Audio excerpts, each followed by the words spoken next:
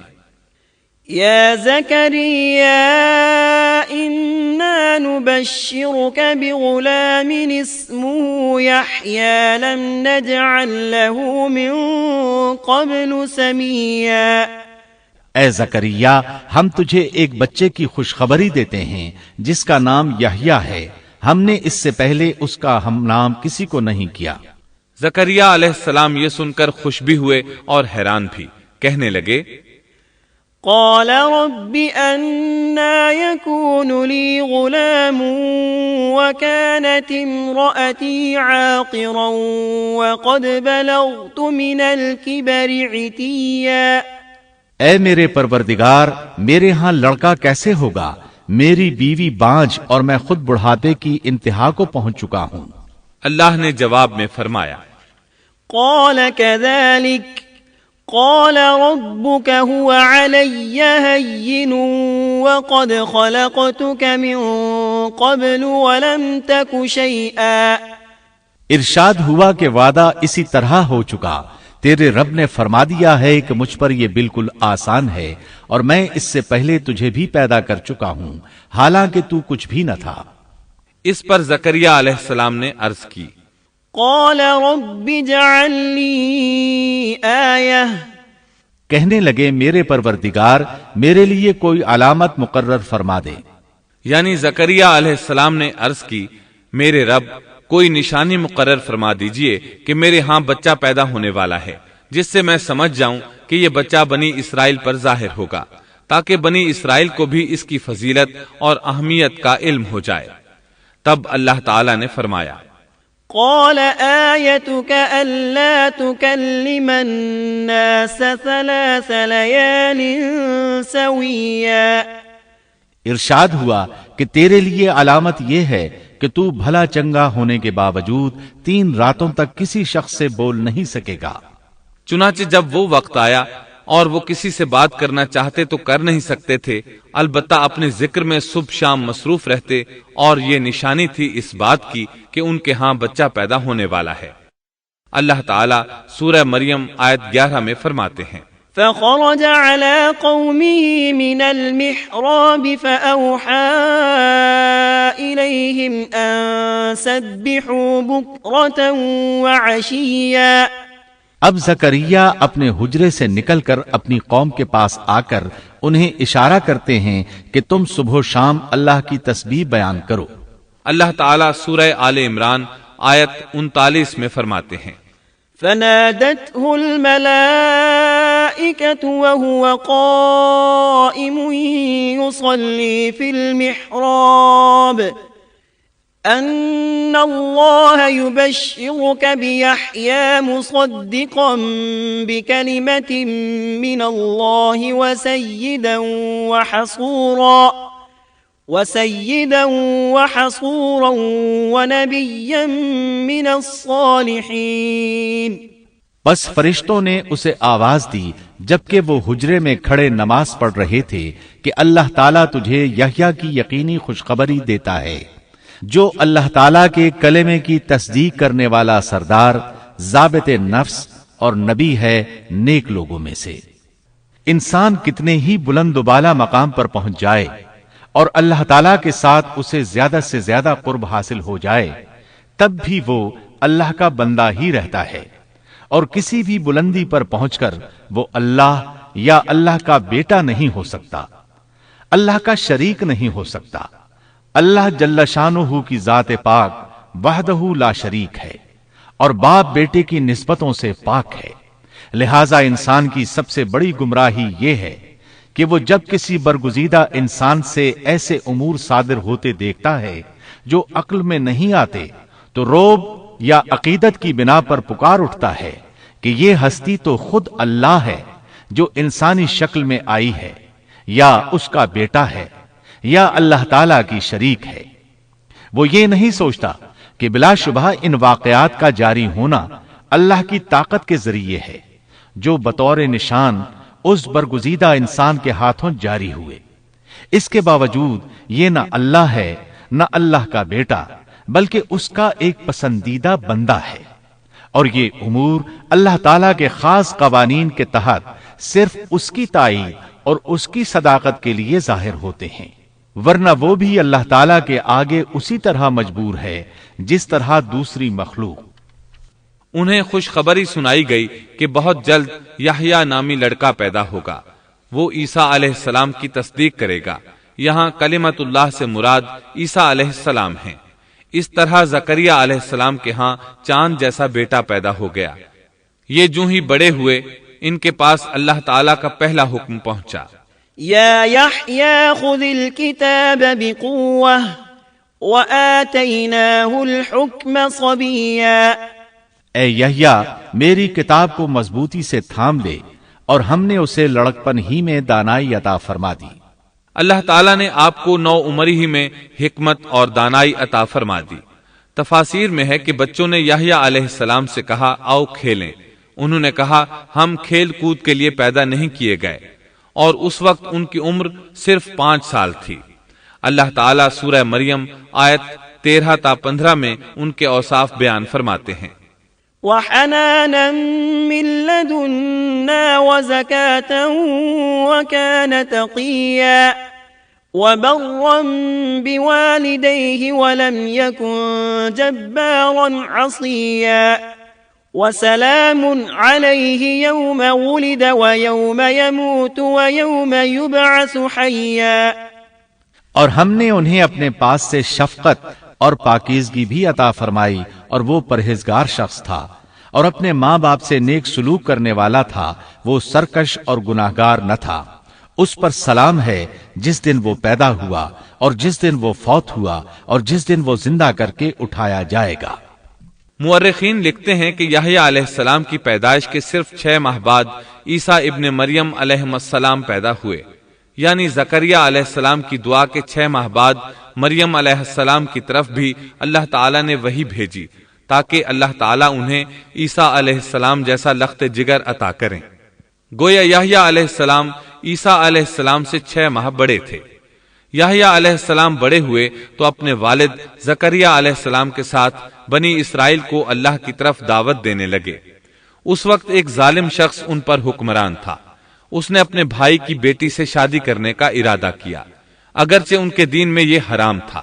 اس نے یحییٰ علیہ السلام سے اس شادی کی اجازت طلب کی، اس لیے کہ ان کی نبوت کا اس وقت تک چرچا ہو چکا تھا اور وہ ان کے درمیان شریعت کے مطابق فیصلے کیا کرتے تھے۔ فتویٰ لینے کے لیے وہ تحفے تحائف کے ساتھ آپ کی خدمت میں آیا۔ یحییٰ علیہ السلام نے لوگوں کو جمع کیا اور خطبہ دیا کہ لڑکی کی اپنے چچا سے شادی حرام ہے۔ بادشاہ اور وہ لڑکی یہ فیصلہ سن کر غضبناک ہو گئے۔ لڑکی نے بادشاہ سے کہا تم یحییٰ کو قتل کرا دو، تب ہماری شادی ممکن ہے۔ بادشاہ نے ان کی طرف اپنے سپاہی روانہ کر دیے۔ اس وقت یحییٰ علیہ السلام محراب میں نماز ادا کر رہے تھے۔ سپاہیوں نے انہیں قتل کر دیا۔ اس طرح بادشاہ نے اپنی بھتیجی سے شادی کر لی۔ اس کے بعد انہوں نے آپ کے والد زکریا علیہ السلام کو بھی قتل کر دیا۔ اس طرح اس دور کے 2 نبی قتل کر دیے گئے۔ عیسیٰ علیہ السلام باقی رہ گئے۔ آپ یحییٰ علیہ السلام کی زندگی ہی میں نبی قرار پا چکے تھے۔ اس وقت آپ کی عمر 30 سال سے کچھ اوپر تھی۔ امام بخاری رحمت اللہ علیہ نے صحیح بخاری میں حدیث اسراء کے تحت سیدنا یحییٰ علیہ السلام کے ذکر میں یہ روایت لکھی ہے کہ نبی کریم صلی اللہ علیہ وسلم نے فرمایا، جب میں دوسرے آسمان پر پہنچا تو دیکھا کہ یحییٰ اور عیسیٰ علیہم السلام موجود ہیں، اور یہ دونوں خالازاد بھائی ہیں۔ جبریل علیہ السلام نے کہا یہ یحییٰ اور عیسیٰ علیہم السلام ہیں، انہیں سلام کیجیے۔ میں نے انہیں سلام کیا، دونوں نے سلام کا جواب دیا۔ پھر دونوں نے کہا آپ کا آنا مبارک ہو اے ہمارے نیک بھائی اور نیک نبی۔ سیدنا زکریا علیہ السلام کے تذکرے میں یہ آ چکا ہے کہ یحییٰ علیہ السلام کی والدہ اور مریم علیہ السلام کی والدہ حقیقی بہنیں تھیں۔ اس لیے حدیث معراج میں نبی کریم صلی اللہ علیہ وسلم کا یہ فرمانا کہ سیدنا یحییٰ اور سیدنا عیسیٰ علیہ السلام خالازاد بھائی ہیں، اسی رشتے کی طرف اشارہ ہے۔ دنیا میں اس سے زیادہ شقی اور بدبخت کوئی اور نہیں ہو سکتا جو ایسی مقدس ہستی کو قتل کر دے جو نہ کسی کو ستاتی ہو اور نہ کسی کے مال و دولت پر نظر رکھتی ہو، بلکہ اس کے برعکس بغیر کسی طمع اور اجرت کے اس کی زندگی قوم کی اصلاح اور خیرخواہی کے لیے وقف ہو چکی ہو۔ چنانچہ نبی کریم صلی اللہ علیہ وسلم نے اسی بنا پر سیدنا ابو عبیدہ رضی اللہ عنہ کے اس سوال پر کہ قیامت میں سب سے زیادہ عذاب کا مستحق کون ہوگا یہ فرمایا تھا، وہ شخص جو کسی نبی کو یا ایسے شخص کو قتل کرے جو بھلائی کا حکم کرتا ہو اور برائی سے باز رکھتا ہو۔ اقوام عالم میں صرف یہودی ہی ایک ایسی قوم ہے جس نے ایسے پاکیزہ نفوس کو بے تحاشا قتل کیا۔ اللہ رب العزت سورہ بقرہ آیت 61 میں فرماتا ہے، اور وہ نبیوں کو ناحق قتل کرتے تھے۔ انسان کو اللہ کے فضل و کرم سے کسی بھی وقت اور کسی بھی حالت میں نا امید نہیں ہونا چاہیے، مایوسی کو پاس نہیں آنے دینا چاہیے۔ کبھی ایسا بھی ہوتا ہے کہ انسان پورے خلوص اور پوری دل جمعی کے ساتھ دعائیں کرتا ہے اور مسلسل کرتا رہتا ہے، لیکن اس کے باوجود بھی مقصد حاصل نہیں ہوتا۔ لیکن اس کا یہ مطلب ہرگز نہیں کہ اللہ دعائیں سن نہیں رہا یا قبول نہیں کر رہا۔ اس قسم کی مایوسی اور خیالات کو کفر قرار دیا گیا ہے۔ اللہ تعالیٰ نے گزشتہ قوموں کے سنگین حالات بیان کیے ہیں۔ ان قوموں کی جان و مال میں ایسے حادثات اور پے در پے ایسی مصیبتیں پیش آئیں کہ اہل ایمان اور ان کے نبی پکار اٹھے، اللہ کی مدد کب آئے گی؟ ایسی سخت گھڑیاں خوشیوں کا پیش خیمہ ہوا کرتی ہیں اور مصیبتوں کا دور ختم ہو جاتا ہے۔ جو لوگ اللہ کی قضاء و قدر پر بھروسہ رکھتے ہیں وہ ایسے لمحات میں مصیبتوں کی دلدل سے نکل جاتے ہیں اور انہیں اللہ تعالی کی طرف سے ایک نئی زندگی عطا کی جاتی ہے۔ سیدنا زکریا علیہ السلام زندگی بھر نبوت کے وارث کے لیے بے چین رہے، لیکن اللہ تعالیٰ سے یہی حسن ظن رکھا کہ اے پروردگار، میں آپ سے مانگ کر کبھی بے مراد نہیں رہا۔ سیدنا زکریا علیہ السلام کی عمر کی آخری منزل آ چکی تھی اور آپ کی بیوی صاحبہ بانجھ تھی، ساری زندگی گود اولاد سے خالی رہی تھی۔ لیکن مریم علیہ السلام کے حجرے میں کرامت کا ظہور دیکھ کر آپ کا ذہن اچانک اس طرف منتقل ہوا کہ جو اللہ تعالیٰ اس بات پر قادر ہے کہ ظاہری اسباب کے بغیر ہر روز تر و تازہ پھل حجرے میں پہنچا سکتا ہے، وہ یقیناً اس پر بھی قادر ہے کہ میری اس آخری عمر میں مجھے اولاد کی نعمت عطا کر دے۔ حقیقت یہ ہے کہ دعا کرنے والے کی نظر اس عالم اسباب میں بھی اسباب اور وسائل سے کہیں زیادہ مسبب الاسباب پر ہو تو وہ قبولیت کا دروازہ فوراً کھل جاتا ہے۔ سیدنا زکریا علیہ السلام کو دوسرے ہی لمحے ایک عظیم فرزند کی بشارت دے دی گئی۔ اولاد کی خواہش ایک فطری خواہش ہے اور یہ خواہش قناعت اور زہد کے خلاف بھی قطعاً نہیں۔ قرآن کریم نے انبیاء کی زبان سے اس قسم کی دعائیں اور پکار ذکر کر کے یہ حقیقت واضح کر دی کہ انبیاء اور رسل جو زہد اور قناعت کے مینار ہوتے ہیں اس دواجی زندگی سے بری نہیں ہیں۔ اسلام میں اولاد کی خواہش کو فطری خواہش قرار دیا گیا ہے، تاہم یہ نقطہ بھی ذہن میں رہنا چاہیے کہ سیدنا زکریا علیہ السلام صرف اولاد ہی نہیں چاہتے تھے، صالح اولاد چاہتے تھے تاکہ وہ ان کے بعد دعوت کا کام جاری رکھے۔ اس لیے آپ نے اپنی دعاؤں کو پاکیزہ اور نیک اولاد کے الفاظ کے ساتھ خاص کیا۔ سورہ آل عمران آیت 38 میں ہے، اسی جگہ زکریا علیہ السلام نے اپنے پروردگار سے دعا کی، کہا کہ اے میرے پروردگار، مجھے اپنے پاس سے پاکیزہ اولاد عطا فرما، بے شک تو دعا کا سننے والا ہے۔ سامعین محترم، ابھی آپ دارالسلام اسٹوڈیو لاہور پاکستان سے قصص الانبیاء کا 19واں حصہ بے موسم پھل سن رہے تھے۔ قصص الانبیاء کے 20ویں حصے قتل کی سازش میں آپ یہ سنیں گے۔ سیدنا عیسیٰ علیہ السلام کا قرآن مجید میں تذکرہ اور مسیح کا معنی و مفہوم۔ سیدنا عیسیٰ علیہ السلام کی معجزانہ ولادت اور اللہ کا بیٹا ہونے اور تثلیث کے عقیدے کی قرآنی تردید۔ سیدنا عیسیٰ علیہ السلام کس عمر میں منصب نبوت سے سرفراز ہوئے؟ سیدنا عیسیٰ علیہ السلام کو کون کون سے معجزات عطا ہوئے؟ معجزات دیکھنے کے باوجود نصارہ کی ہٹ دھرمی اور نزول مائدہ۔ سیدنا عیسیٰ علیہ السلام کے قتل کی سازش اور رفع آسمانی۔ سولی پر لٹکنے والا کون تھا؟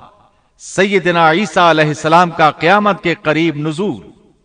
عیسائیوں کے فرقے اور اناجیل کی حالت زار۔